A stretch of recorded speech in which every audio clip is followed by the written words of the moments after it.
James Rebank is a shepherd in the Lake District of England, working the land where his father and grandfather tended sheep, and where many others have done so for thousands of years.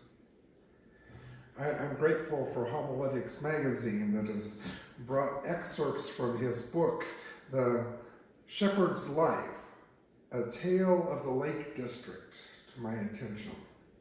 It takes those of us who are uninitiated into the rhythm of life in those green fells or hills, rhythms that haven't changed much for shepherds over the course of hundreds of generations. Despite all the advances in technology and the progress that characterizes the 21st century, shepherding is still an ancient and unchanging way of life that is always about the sheep and the land. You know, most of us think of shepherding as an idyllic profession of bygone era. We picture the green pastures, the still waters of the 23rd Psalm. We miss the fact that shepherding is also muddy, bloody, smelly, and difficult work. It takes a practiced hand and an eye for detail that is honed over time, and it's not for the faint of heart or for those who just want to dabble in it. But it's for those who take it on. They become known as Hefted Shepherds. And it's a life that can be rewarding and satisfying. The English shepherds use the word hefting to describe the way in which a flock becomes accustomed to and acclimatized to just a certain patch of land. Shepherds can also be hefted in this way. Their lives and fortunes tied to a particular place and a particular flock of sheep they love. I've told you a few times about my grandpa, and now I can say that he was a hefted shepherd. You know, when I was younger, I thought, well, you know, I wonder why my grandpa doesn't want to retire. Why does he never want to take a vacation? You know, I think after their honeymoon, my grandpa went on one vacation all his life. He spent all of his time on that piece of land where he had grown up. And except for 1 week, where his friends convinced him that he was too old to take care of sheep, he had sheep all the time. And you know, I came visiting from the orange groves and the cities, and I quickly realized that sheep can be smelly. And you know, when the pasture gets wet and their hooves get diseased, boy, there is not too many more disgusting jobs than doctoring their hooves.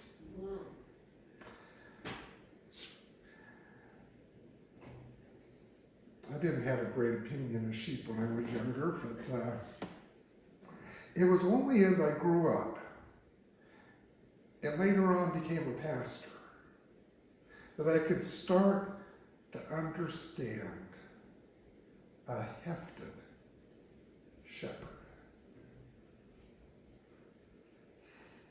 You know, Jesus is looking for caring shepherds who will become hefted to a particular place, to particular people, giving their lives away in order to help others thrive for the glory of God.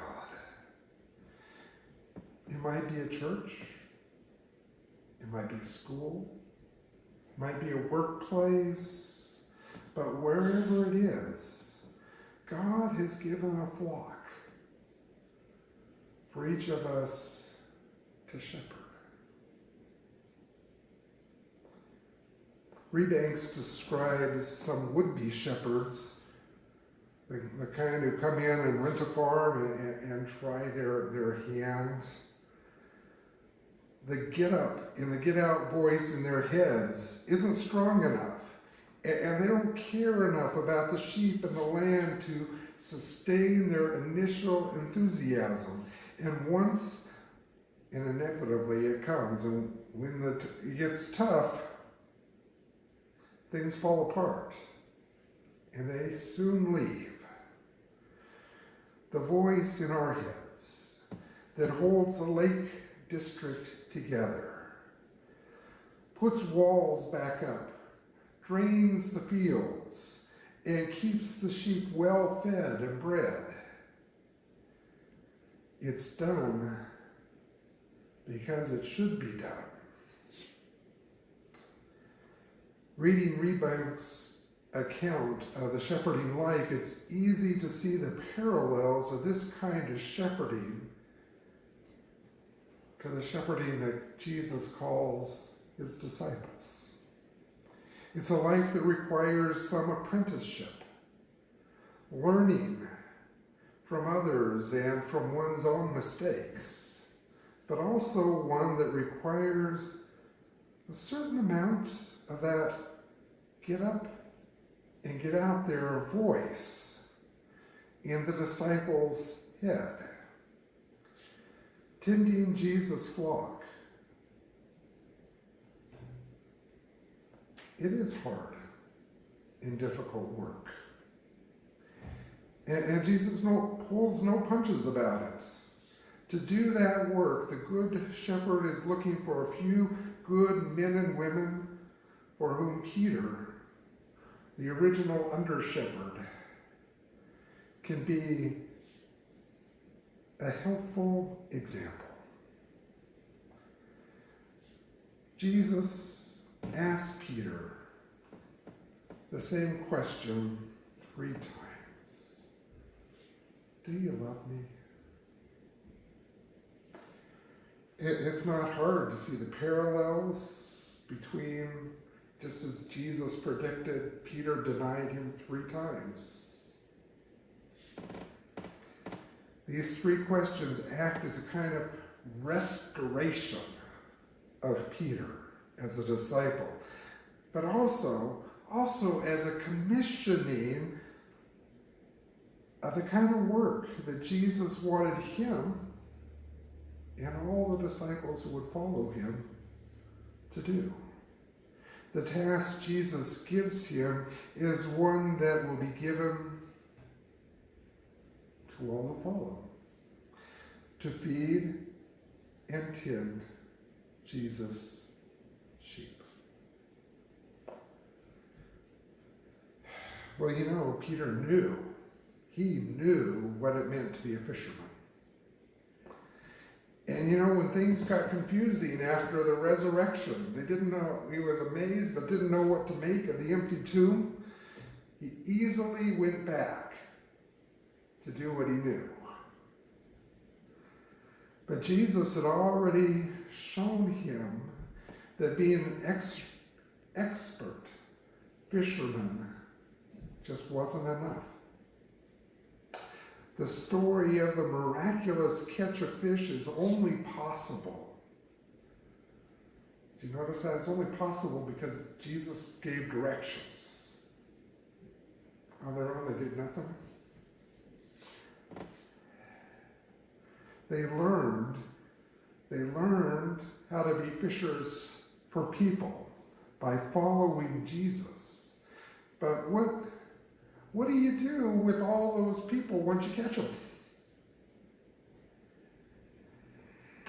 This is when Jesus changed the paradigm from fishing to shepherding.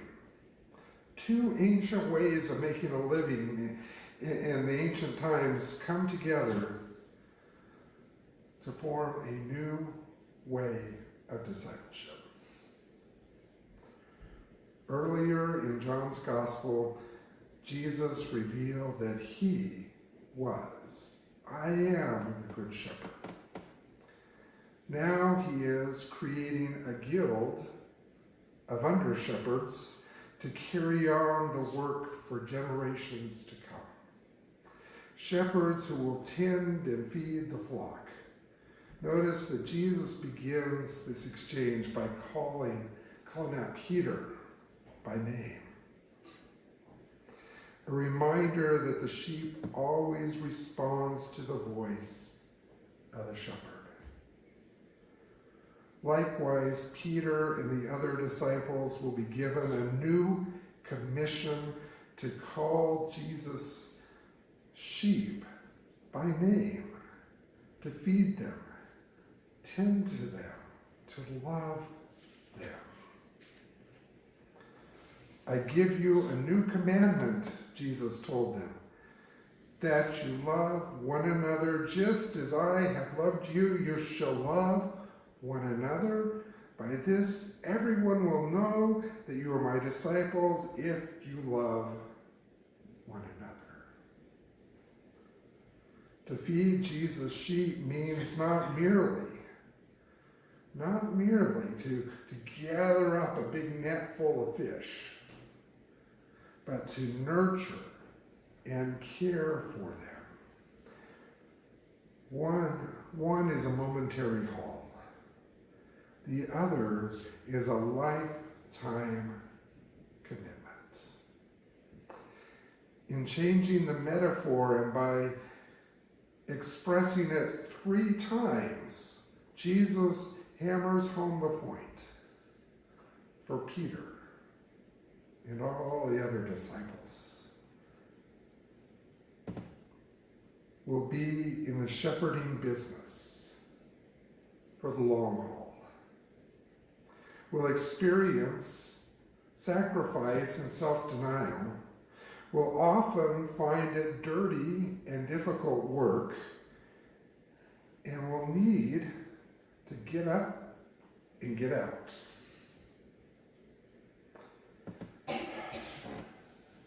So how do we feed these sheep? For that, we may need to learn a lesson from our real shepherd. In his book, Rebanks offers 3 rules for shepherding that focus on the attitude and commitment of the shepherd and not on the quality of the sheep.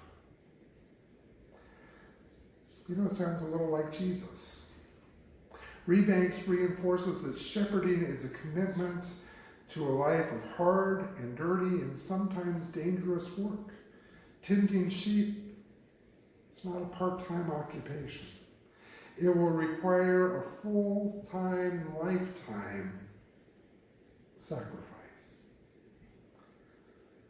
Rebanks' first rule of shepherding makes this clear right out of the gate. It's not about you, it's about the sheep.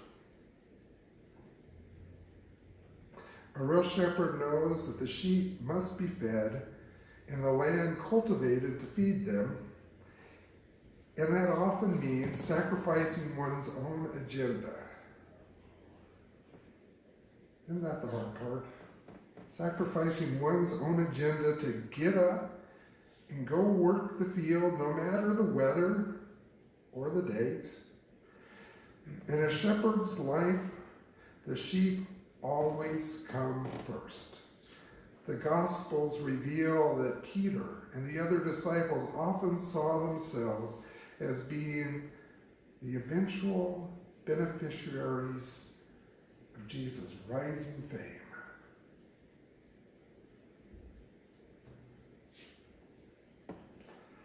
Of Jesus' kingship. Oh, but Jesus, he constantly reminded them that that's not what it's about. Rather, it's about the people they would be fishing for and then shepherding. Jesus' command to feed my lambs indicates that the shepherding task is not about just gathering up your own flock, a flock that will sit and admire you, but modeling oneself after the good shepherd, the sheep, for whom the sheep always come first. And if we're going to be shepherds, we have to see discipleship and ministry not as a means of building our own spiritual and emotional capital, but as sacrificial work. Rebanks says that it's quite easy to tell the difference between a dedicated shepherd and a poser. Everything and everyone is at times covered in dung and snot. You learn to accept that you're going to get splattered in dung at times or slathered with afterbirth and snot. That you're going to smell like your animals. You can always tell how alien someone is to our world by how terrified of the muck they look.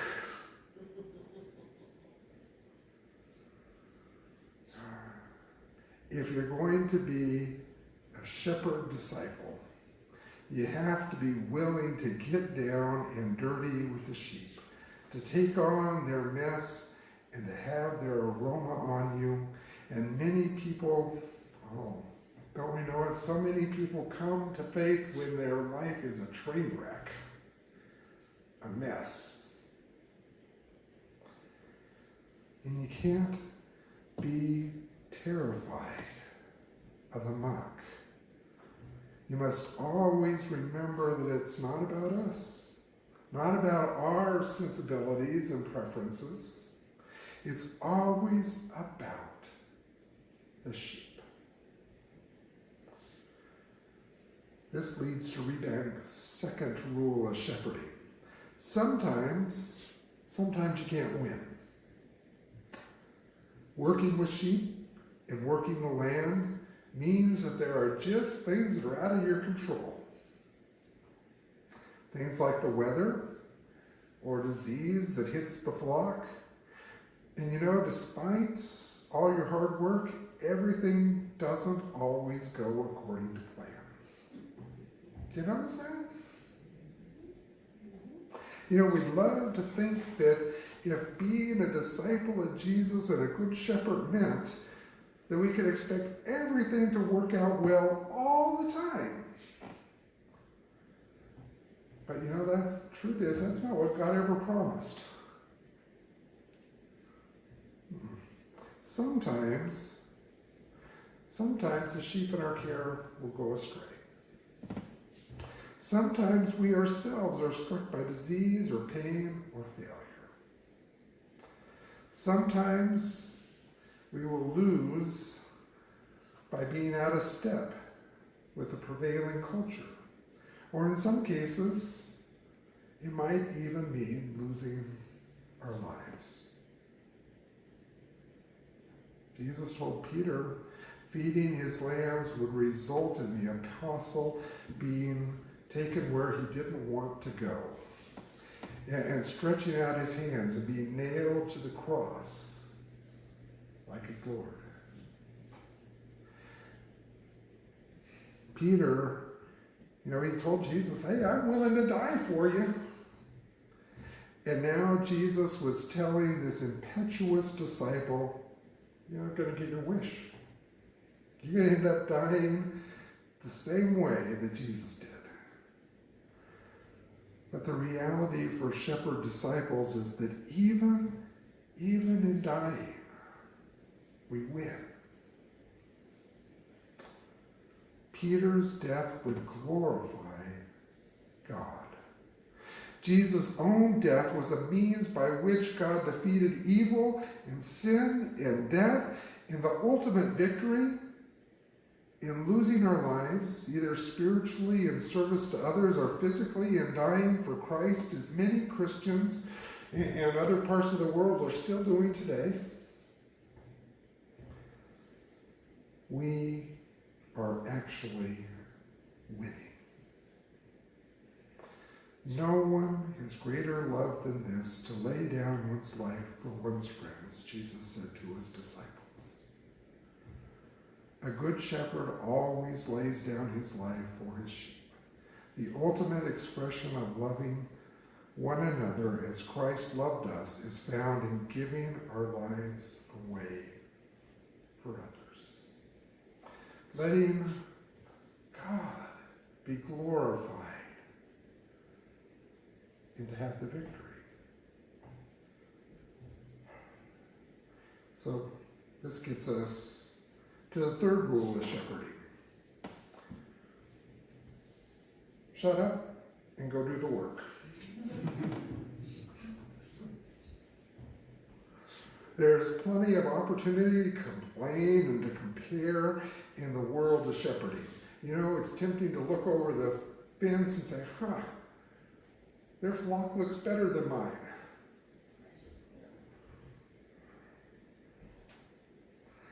But you know,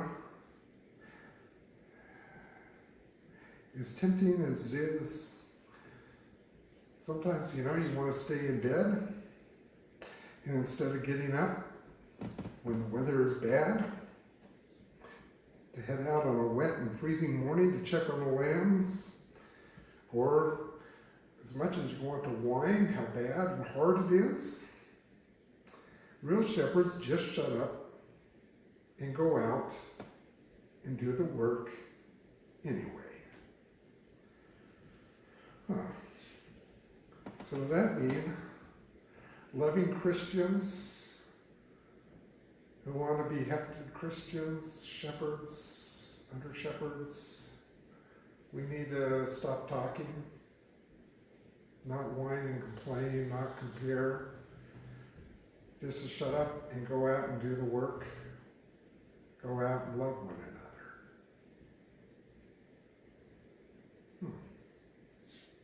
Maybe it is that simple.